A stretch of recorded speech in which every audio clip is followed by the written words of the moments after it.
Hello বন্ধুরা, good evening. Welcome back to my channel Bangal Shubhra's ব্লগে তোমাদের সবাইকে ওয়েলকাম। আশা করি তোমরা সবাই খুব ভালো আছো, আমিও কিন্তু বেশ ভালো আছি। আর আজকে তোমাদের সাথে আবার একটা নতুন ভিডিও শেয়ার করতে চলে এলাম। আশা করি এই ভিডিওটা দেখলে তোমাদের ভীষণ ভালো লাগবে। আর ভিডিওটা অনেক দিন আগে তোলা, তোমাদের সাথে আজকে আমি শেয়ার করছি।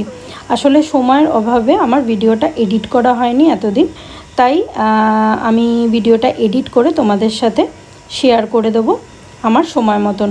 আশা করি ভিডিওটা দেখে তোমাদের ভালো লাগবে। আর ভিডিওর প্রথমেই তোমাদের বলে রাখি, এই ভিডিওটা আমি শ্রাবণ মাসে তুলেছিলাম। শ্রাবণ মাসের এক সোমবার আমি নতুন বাবার মন্দির দর্শন করতে যাচ্ছিলাম, তখনই এই ভিডিওটা তুলেছি।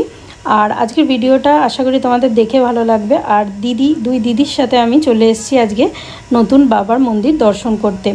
আর সোমবার করে তোমরা তো জানোই শ্রাবণ মাসে সবাই জল ঢালছিল, আমিও ঢেলেছি। আর আমি এক সোমবার বাবার দর্শন করতে চলে এসেছি।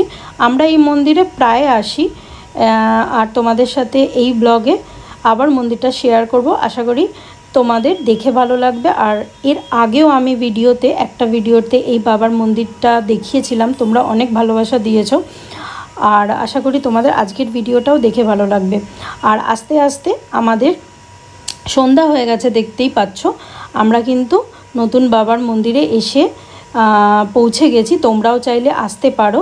গঙ্গার জাস্ট এই পারে ভূতনাথ মন্দির থেকে তোমরা লঞ্চে করে গঙ্গার এই পারে চলে আসবে। আর নতুন বাবার মন্দির বললেই তোমাদের কিন্তু এই মন্দিরটা দেখিয়ে দেবে। আর মন্দিরটা এসে আমার ভীষণ সুন্দর লাগছে, দেখে মনে হচ্ছে দুর্গাপুজো চলে এসছে। লাইট দিয়ে পুরো মন্দিরটা সাজানো হয়েছে। আর এটা আমরা এর আগে একটা মন্দির দর্শন করতে গেছিলাম, ওখান থেকে আস্তে আস্তে আমাদের সন্ধ্যা হয়ে গেছে, দেখতেই পাচ্ছ। আর চলো আজকে ভিডিওটা তোমাদের সাথে শেয়ার করি এই মন্দিরটা। আশা করি তোমাদের ভালো লাগবে। আর দেখে তো মনে হচ্ছে কলকাতায় দুর্গাপুজো চলে এসছে। এই জায়গাটাতে এসে আমার এটাই মনে হয়েছে। এত লোকের ভিড় তোমরা দেখতেই পাচ্ছ, প্রচুর ভিড় ছিল। আর শ্রাবণ মাসের শেষ সোমবার, তো মন্দিরটা কিন্তু শ্রাবণ মাসের প্রথম থেকেই খুব সুন্দর করে সাজানো হয়েছে।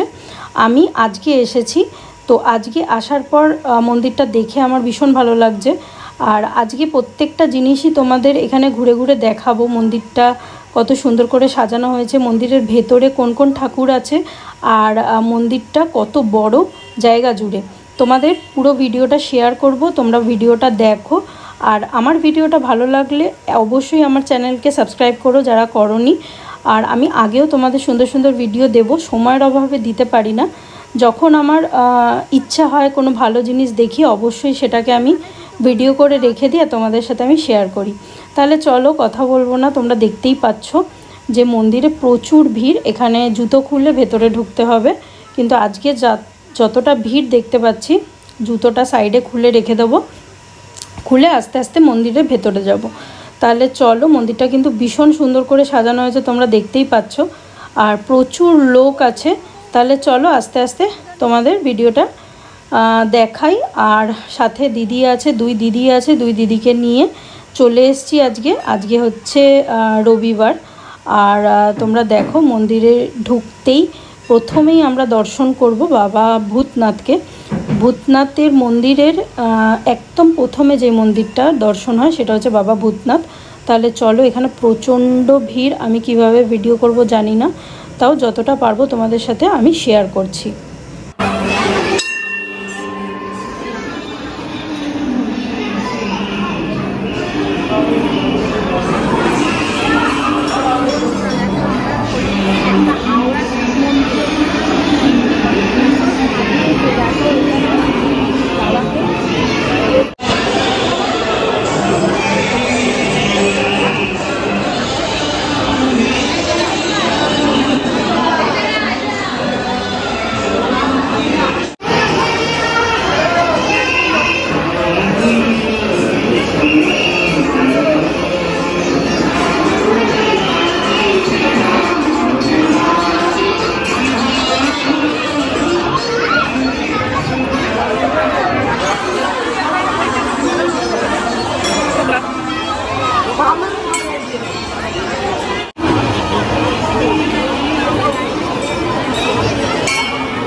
আর তোমরা তো দেখতেই পাচ্ছ মন্দিরটা খুব সুন্দর করে সাজানো হয়েছে। সব থেকে মন্দিরের সুন্দর এটাই লাগে যে এত বড় একটা শিব ঠাকুরের স্ট্যাচু আছে।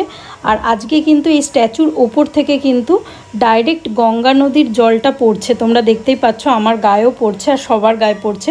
এটা দেখতে কিন্তু ভীষণ সুন্দর লাগছে।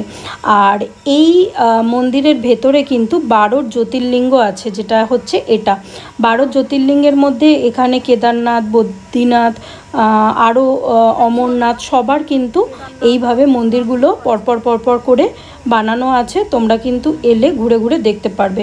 প্রত্যেকটা জ্যোতির্লিঙ্গের যে যে মূর্তিগুলো আছে সেগুলোই কিন্তু এখানে আছে। আর বেশ অন্ধকার হয়ে গেছে, দেখতেই পাচ্ছ সন্ধ্যার সময়। আর মন্দিরের ভেতরে কিন্তু প্রচুর লোক এসেছে আজকে। তোমরা দেখো এই মন্দিরে কিন্তু অনেক মূর্তি আছে, হনুমানজির মূর্তি আছে, তারপরে শিব ঠাকুরের মূর্তি আছে, তারপরে তোমার রাধা কৃষ্ণের মূর্তি আছে, তারপরে খাটুশ্যাম বাবার মন্দির আছে, মূর্তি আছে। এরকমভাবে কিন্তু প্রত্যেকটা মূর্তি কিন্তু এই মন্দিরের ভেতরে আছে। তোমরা এই মন্দিরটা কলকাতায় দেখতে পারবে। আর যারা আসতে চাইছো অবশ্যই এসো। কোনো অকেশানে এলে কিন্তু এই মন্দিরটা ভীষণ সুন্দর করে সাজানো থাকে। আর আমরা কিন্তু ঘুরে ঘুরে মন্দিরটা দর্শন করলাম। এখন তোমরা দেখতেই পাচ্ছ ওপরে স্ট্যাচু থেকে কিন্তু জল পড়াটা বন্ধ করে দিয়েছে। আর আমরা কিন্তু ঘুরে ঘুরে মন্দিরটা দেখলাম, দর্শন করলাম, আমাদের বেশ ভালো লাগছে। আর বন্ধুরা আমরা কিন্তু মন্দিরে 2-3 ঘন্টা কাটিয়ে দিলাম, ভীষণ মজা করলাম, ঠাকুরের দর্শন করলাম।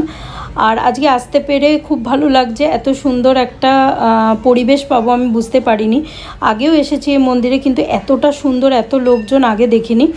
আর ভীষণ গরম লাগছে, এত লোক। আর মন্দিরটাকে দেখে কিন্তু মনটা একদম খুশি হয়ে গেছে। আর আমরা দেখো 3 জন মিলে এসেছি, আমরা খুব ভালোভাবে সময় কাটালাম। এখন কিন্তু আমরা আস্তে আস্তে বেরিয়ে যাব, কারণ রাত্রির বেশ অনেকটাই হয়েছে। আর আমাদের আবার অনেকটা দূরেও যেতে হবে বাড়ি অবধি। তাহলে বন্ধুরা এখন আমি আস্তে আস্তে মন্দির থেকে বেরাবো। আর তোমরা পারলে অবশ্যই পুজোতে, দুর্গা পুজোতে পারলে এই মন্দিরে আসতে পারো। এই মন্দির কিন্তু দুর্গা পুজোতেও ভীষণ সুন্দর করে সাজানো হয়। আর আমি তো প্রায় মাসে একবার করে এই মন্দির ভিজিট করি, আমার ভীষণ ভালো লাগে। আর আশা করি আজকের ব্লগটা দেখে তোমাদের ভালো লাগলো। দেখে ভালো লাগলে অবশ্যই আমার চ্যানেলটাকে তোমরা সাবস্ক্রাইব করে নিও।